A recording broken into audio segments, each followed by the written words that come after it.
एक professor class ले रहे थे। क्लास के सभी छात्र बड़ी ही रुचि से उनके लेक्चर को सुन रहे थे। उनके पूछे गए सवालों के जवाब दे रहे थे।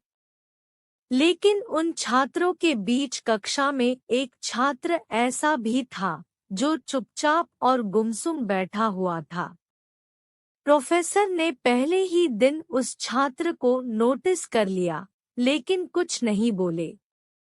लेकिन जब 4 से 5 दिन तक ऐसा ही चला, तो उन्होंने उस छात्र को क्लास के बाद अपने केबिन में बुलवाया और पूछा, तुम हर समय उदास रहते हो, क्लास में अकेले और चुपचाप बैठे रहते हो, लेक्चर पर भी ध्यान नहीं देते।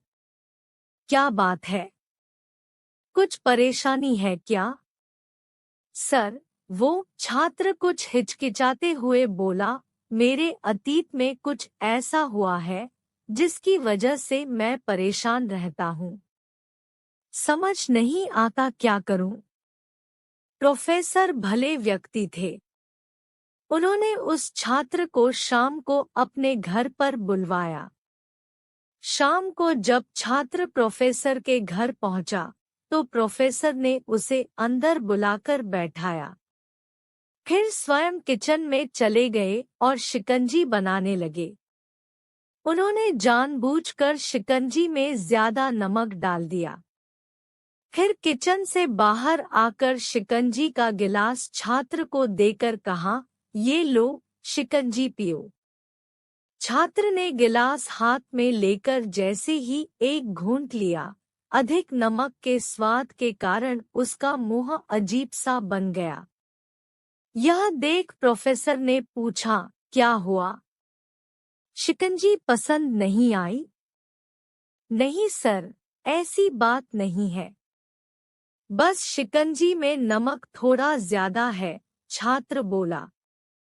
अरे, अब तो ये बेकार हो गया। लाओ गिलास मुझे दो, मैं इसे फेंक देता हूँ। प्रोफेसर ने छात्र से गिलास लेने के लिए अपना हाथ बढ़ाया। लेकिन छात्र ने मना करते हुए कहा, नहीं सर, बस नमक ही तो ज्यादा है। थोड़ी चीनी और मिलाएंगे तो स्वाद ठीक हो जाएगा।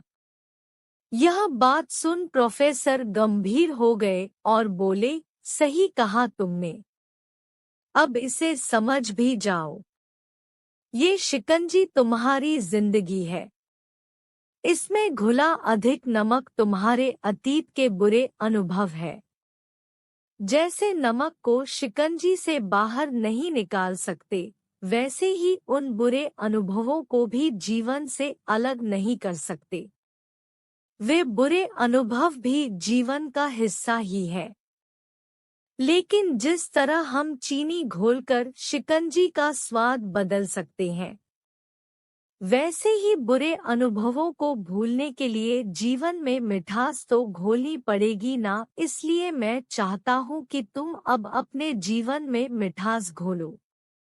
प्रोफेसर की बात छात्र समझ गया और उसने निश्चय किया कि अब वह बीती बातों से परेशान नहीं होगा।